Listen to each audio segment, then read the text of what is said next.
Hey guys, Fire here. So I found this Lethal Tempo Kalista build over in Korea. Loads of people playing it at the moment after the recent buffs. I thought about doing a video just about that, but I know a lot of people don't like play Kalista. She's not as popular. So to make it more useful, I thought we could take a look at like every AD carry that can actually use Lethal Tempo in a kind of at least semi-good build at the moment. It's nowhere near as popular. It might actually need another buff before it's going to be really good and up to the level of the others, but it can be really cool. And actually like late game is really good. It's really fun as well. Attack speed builds in general are just kind of like a new way to play an AD carry actually. It feels very different, feels very satisfying, but it can be a bit of a bugger to learn to play. Something quick before we start. Lethal Tempo can be pretty good in late phase, but in a different way. It's not really that good for fighting. It's okay, but press attack is going to be a little bit better there. The thing is, if you hit an enemy champion, you obviously proc the attack speed, right? You can use that attack speed to then push the minion wave a little bit harder and not go under your tower. So for champions that have that problem where they just don't really have any wave clear, Lethal Tempo is actually a way that they can use to push the minion wave back out and not go under tower and miss CS.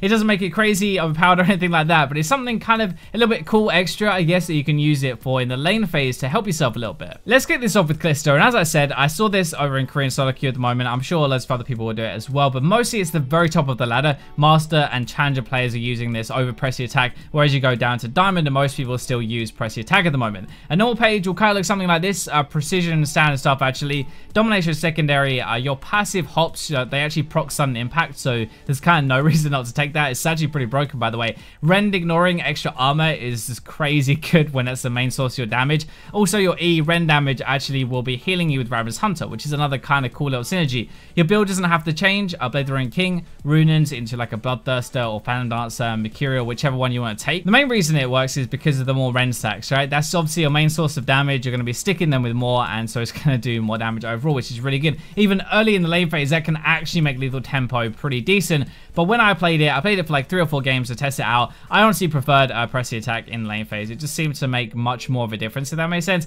In team fights, it can actually be really good though, and once you get out of the lane phase, 1 to 2 items, it's actually pretty cool. You also have better kiting from the attack speed, something kind of unique to Kalista actually. Obviously, if you're attacking faster, you're jumping more and you're becoming even harder to kill. You're going to have more Blade Throwing King damage. The percentage damage is obviously on hit, so if you attack somebody, it's going to apply. More attacks means more applications. Also with Runins, it applies on all 3 bolts, so you're actually going to apply this 3 times every time you attack. So the attack speed, even if you only attack 1 or 2 more times than normal, it's actually going to be a lot more of the blade percentage damage. It's a ton more healing as well actually. 3 bolts generate lifesteal, so more attacks means 3 times more healing, and also obviously the percentage blade damage actually heals you as well. The potential is really good with Lethal Tempo Kalista, but the problem is it's a bit more awkward to play. It's not as good in the lane phase either, and that's like the issue with every single build we're going to talk about. Next up, Vayne. Lethal Tempo is the least used out of the 3. Press attack, fleet footwork, both used a bit more, and actually really good at the moment. A friend of mine, Vayne God, has been playing this in high diamond. He got diamond 2 right now with this build at the moment, and it does feel good. I played it for 2 or 3 games I think right now. It seems pretty cool actually. The wave clear helps a lot, like you queue into somebody, auto attack them, and then run backwards and just use the attack speed to farm the minions, which will help you stay out of your tower, which is good.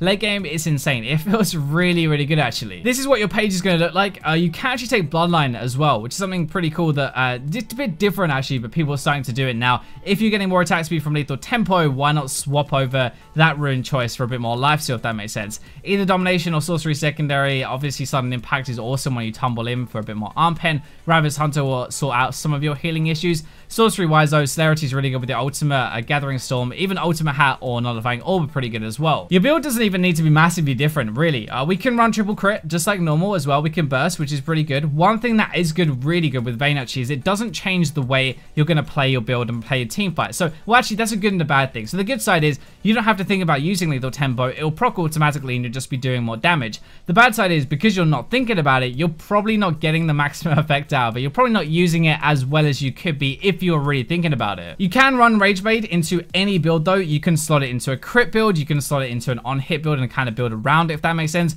Rage Blade and Lethal Tempo together just has insane synergy. You would do so much damage with these 2, and it's so fun to play. It's pretty disgusting though. Back to Lethal Tempo, more Seal Bolt procs. Obviously this is going to be the really big thing, main synergy that we're going to look at here. More true damage is going to make you a tank shredder and shred basically everybody else at the same time. You can still burst though, so press the attack actually doesn't help you with that burst damage in a team fight anyway, remember. So like when you tumble into somebody, for example, and your shiv actually crits and you burst somebody for half their health, that has nothing to do with the keystone, that is just Vayne in a nutshell. Press the attack only works after 3 attacks, and if you burst somebody before that, it's not doing anything. Lethal tempo will be doing pretty much the same thing, and that way it doesn't really help you at the first stage where you're bursting somebody. After that, you'll be doing a lot more damage, so you still keep the burst damage with the Vayne, but you have more sustained damage as well. Now Ashe is another one that's a little bit weirder, but Korea again has been playing a fair amount of this at the moment. I think we've got to remember as well that lethal tempo is really good in team fights and late game especially, but right now preseason games aren't going that late, right? So this actually might be better in general, better than we actually realized going into season 8. Anyway, back to Ashe. It's a little bit different this time because we are changing our build. Well, sometimes we are. It's not the usual crit build. We're going for more of the Blade of the Rune King into runes afterwards, so a lot of percentage damage thrown around with lethal tempo attack speed, which is really good. Some are still taking the crit build because it can just be really cool to fire your ults off, and lethal tempo just gives you a bit more team fight power, I guess, so you can actually try and carry yourself. It kind of makes sense though with lethal tempo with Ashe. This is what a page would look like before we get into that. Standard precision page, domination secondary. A lot of people take cheap shot obviously because of synergy with your passive. Ravenous Hunter is really good healing as well, but you can go sorcery and inspiration secondary. Some more attack speed with Ashe then, getting back to that, is good for a lot of reasons actually. You have more slow and more kite and stuff, more runing shots on all 3 of your bolts, and all 3 of those bolts are going to apply your Q and the slow from your passive as well. So it's actually really, really good. Runings is so cool on Ashe, it's insane. More Q damage though, because it lasts for 4 seconds, so if you can get more attacks during that 4-second duration, you'll be doing more damage and actually making more use out of your Q, which is kind of your main damage source actually. More lifesteal from the 3 bolts from Runins, but also from your Q, which applies lifesteal and is really, really good for healing. You're also going to have more blade percentage damage. Now Twitch got a little bit screwed in the preseason, just a little bit. Some people love lethal tempo because of the team fight impact. Some people hate it. I can see why you'd want to take press the attack. It's definitely really, really good for the lane phase. You attack 3 times, you do more damage with your poison. It's actually really good. So the reason this works more than anything, actually, you know when you get your Q attack speed, right? When you pop out of stealth and stuff, it feels really slow if you don't have that, right? If you just press R without using your Q first, you feel like, why am I attacking so slowly?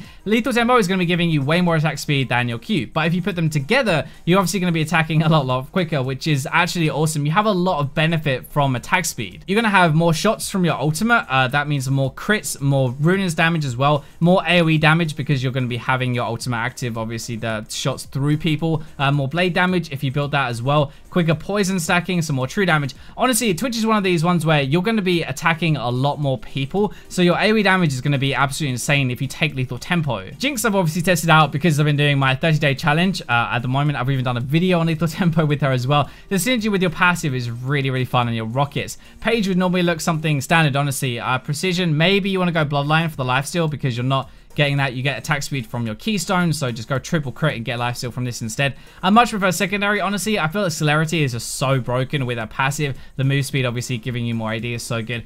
You also have your gathering storm. You can also try taking feast and Ravenous Hunter in domination, which will help you a little bit more with your healing. So first of all, it's going to help you push the minions in the lane phase, which is really good. Go into rocket form, slap somebody with an auto attack, swap back. You're going to have attack speed from lethal tempo, and you can push really hard, which is really nice. Good synergy with minigun actually, because by the time you get 3 stacks, like you've attacked 3 times, you get the attack speed from minigun, lethal tempo will be active at the same time, so the 2 together just means you attack like a turret. More AoE crit rockets is the biggest thing. This is just like firing out a massive AoE damage the entire team fight, and more of it because you have lethal tempo. Press the attack isn't honestly needed for a team fight unless you're trying to kill a really big tank. Lethal tempo will be much better. You're going to have more rune shots, of course, which is more AoE rocket damage. It's the same with your passive. It actually gives you 15% attack speed as well as move speed, something most people don't really realize. So if you kill somebody in a fight with a minigun, you're literally going to be attacking too fast to move. You just want to stand there, right click, let Jinx run at them, and you'll be doing so much damage. Now we have 2 more standard ones. So Kog'maw, first of all, I think this is actually his best keystone, right? With lethal tempo,